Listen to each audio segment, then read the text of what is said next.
वक्रतुंड महाकाय सूर्यकोटी समप्रभ निर्विघ्नं कुरु मे देव सर्वकार्येषु सर्वदा. आपण गणेशाची जन्मकथा बघत आहोत.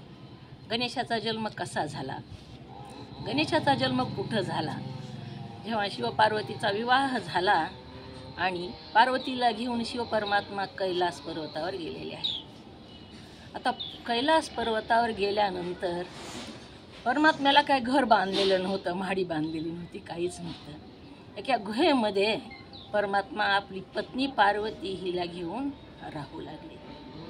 तिथं राहत असताना तिथं काही बाथरूम नव्हती.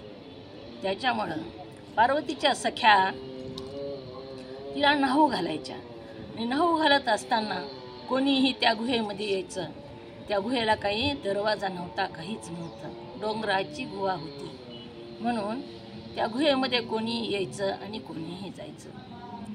पार्वतीनं परमात्म्याला म्हणू लागल्या, अहो तुम्ही कधी येता कधी जाता आणि ह्या गुहेचं दार नेहमी उघडच असतं. घर बांधा म्हणलं तर घरही तुम्ही बांधत नाही, म्हणून तुम्ही असं विचारून मध्ये येत जा.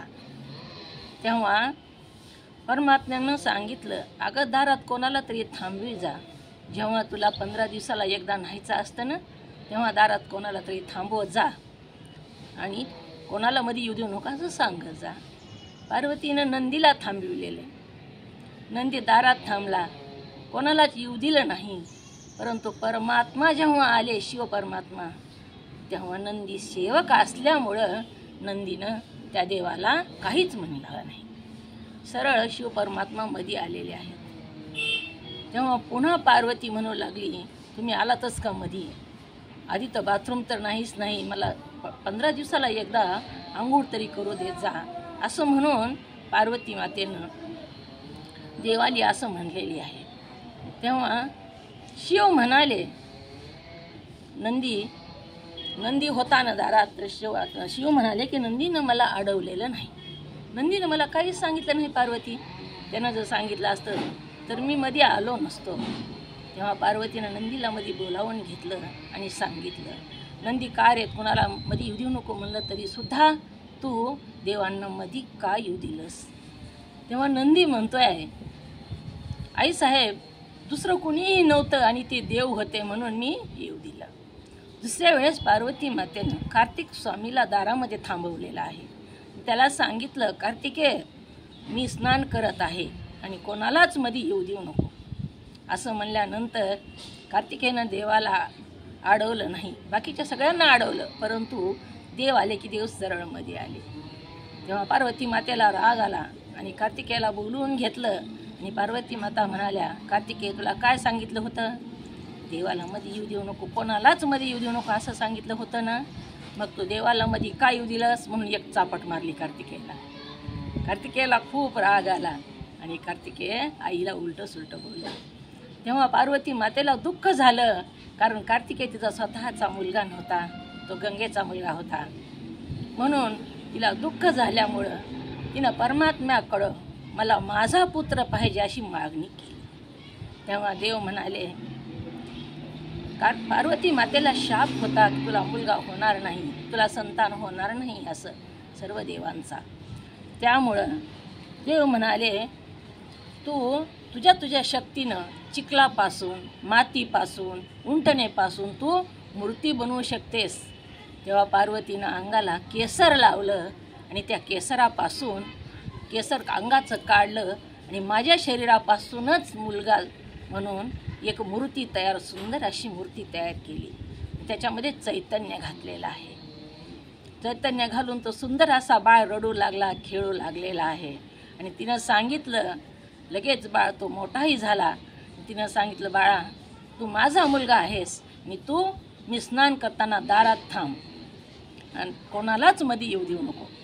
त्या गणेशानं कोणालाच मध्ये येऊ दिलेलं नाही. देव आले तरीसुद्धा गणेशानं मध्ये येऊ दिलं नाही. तेव्हा देव म्हणाले, अरे माझं घर आहे नाही आणि मी ह्या घराचा मालक आहे, तू कोण आहेस? तो म्हणतो, मी माझ्या आईचा मुलगा आहे, मी पार्वतीचा मुलगा आहे. तेव्हा मधी कसलाच गणेश कोणाला जाऊ देत नव्हता. तो शूरवीर होता. शिवगणाला ह्याला बाजूला काढा म्हणले महादेव, पण त्या गणेशाच्या हातात एक काठी दिली होती पार्वती मातेनं. त्या एका काठीनंच गणेशानं सगळे शिवगण बाजूला केलेले आहेत. पुन्हा दुसरे शिवगण आले, त्यांनाही गणेशानं बाजूला केलेलं आहे. स्वतः शिव परमात्मा आले, असा कसा आहेस तू म्हणून ब्रह्मदेव विष्णू आले, त्यांनासुद्धा गणेशानं हरवलेलं आहे.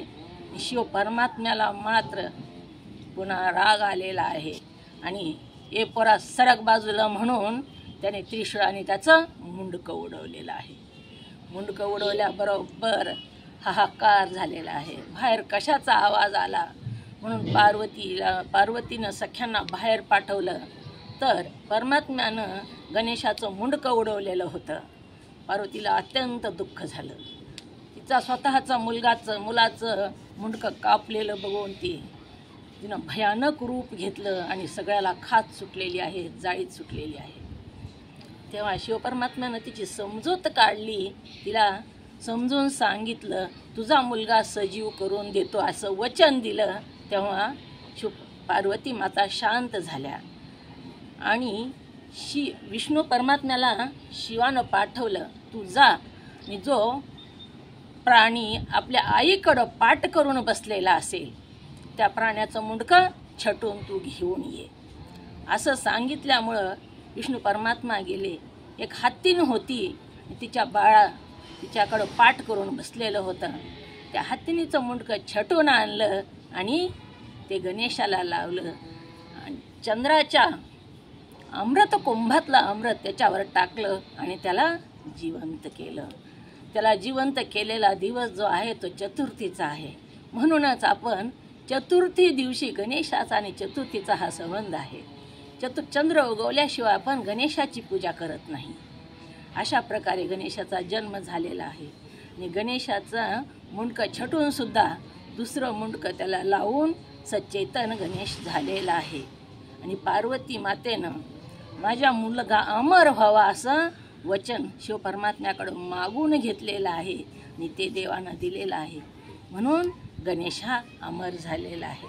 अशा प्रकारे या गणेशाची जन्मकथा आहे. ओम नमः शिवाय.